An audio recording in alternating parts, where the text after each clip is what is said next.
here's some different mods that you need to download right now to improve your Minecraft vanilla experience.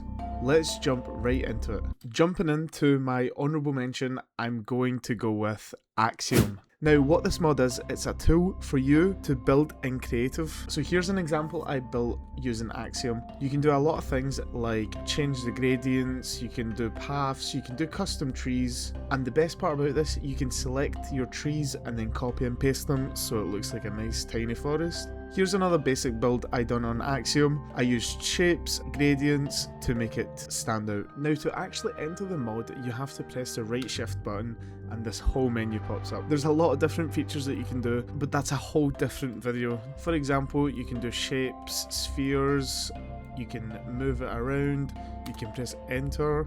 Then when you get out of shift, you can actually see, you can go back into the shift, you can actually look for the gradient tools and you can actually gradient it and stuff, which is really cool. Obviously you would have to play around with the settings and actually get used to it because it is kind of complicated to get used to. Okay, so my next honourable mention is Litematica. Now, this kind of goes with Axiom because this allows you to actually build stuff on creative and copy and paste what you have from the creative server into a survival server, but you still have to get the materials and you have to build it yourself. Then you can actually impress your friends with big builds that you built from creative. Now, to activate this mod, you have to press MR, which turns on the render, and all you have to do is come around here and copy all your stuff. So you right click one side and then you left click the other side. What you do now is you have to press the M button and you actually have to save your schematic by going into the area editor and save schematic.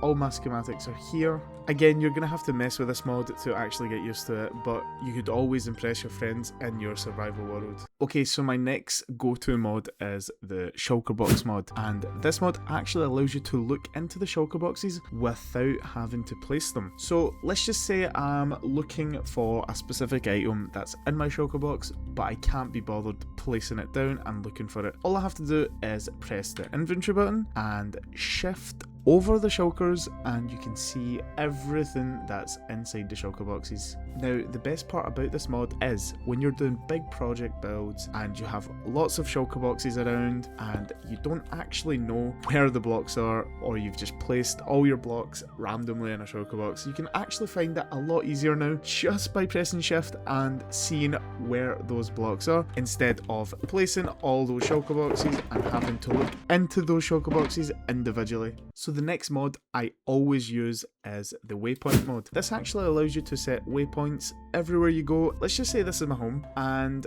I want to set a waypoint here. Instead of constantly looking up coordinates, writing it down somewhere, forgetting them, I can just go into the house, press the menu button for waypoints, and it's just as easy as pressing a button.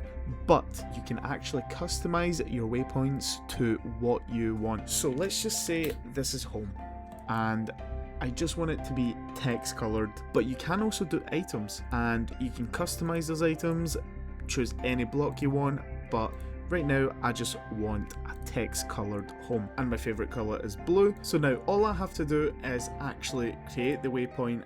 There we go, so now that's blue. Now you can do multiple of these waypoints. Now you can waypoint them to your farms that you have. Everything that you need, you can waypoint. But you might be asking, this is really annoying on my screen. Don't worry, you can actually change this by just clicking the menu again and clicking here, turn it invisible, and click done. I've just came back from mining and I don't know where my home is.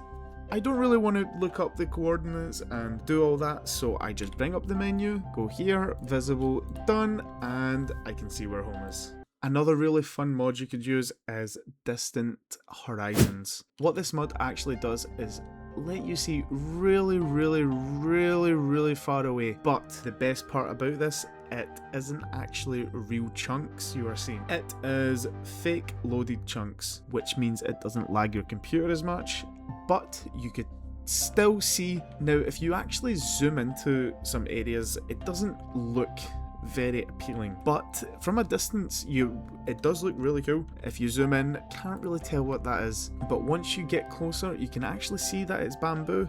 Now this works really good on a server too, because let's just say all your friends are around this little island and you are building something nice. You can actually be in the middle or quite far and you can actually see what they have built. The problem is you do actually have to load their chunks first and then you'll be able to see, but that's not really that big of an issue. Now onto the mod that I think everyone here should download right now at this very second is Essentials mod. This mod comes with a bunch of settings that I haven't actually looked over, but it comes with your own shop. The one downside is that only people that can see this is people that also have the Essentials mod. So if all your friends have this, then all your friends will see this. Now onto the best part is your friends actually have to download this too, because you can add your friends in this mod. Now you may be wondering, why do I need to just add friends when I can just play a server with them and add them there? Well, you can actually host your own server in single player and invite them through the Essentials mod. You get this menu up, you can set the difficulty, you can set the game mode, you can also set cheats, and you can actually share resource packs. But I think your friends will also have to download the resource pack. I'm not entirely sure, but what you have to do now is just press next. I don't have any friends, but you would get a wee plus and you would invite them and actually play with your friends on single player Minecraft. Now of course this isn't every single mod on the internet, and there is a bunch more out there that you can find yourself. There's mods like 3D skins that make your skin look 3D. There's a mod out there that's called Cubes Without Borders that lets you play in full screen and let you tab out, so it's borderless window basically. There's also mods like replay mod menus, and iris for shaders, so there's a lot of different mods that you can find that suit you. Now make sure you go download all these mods, that will help you with your vanilla Minecraft experience.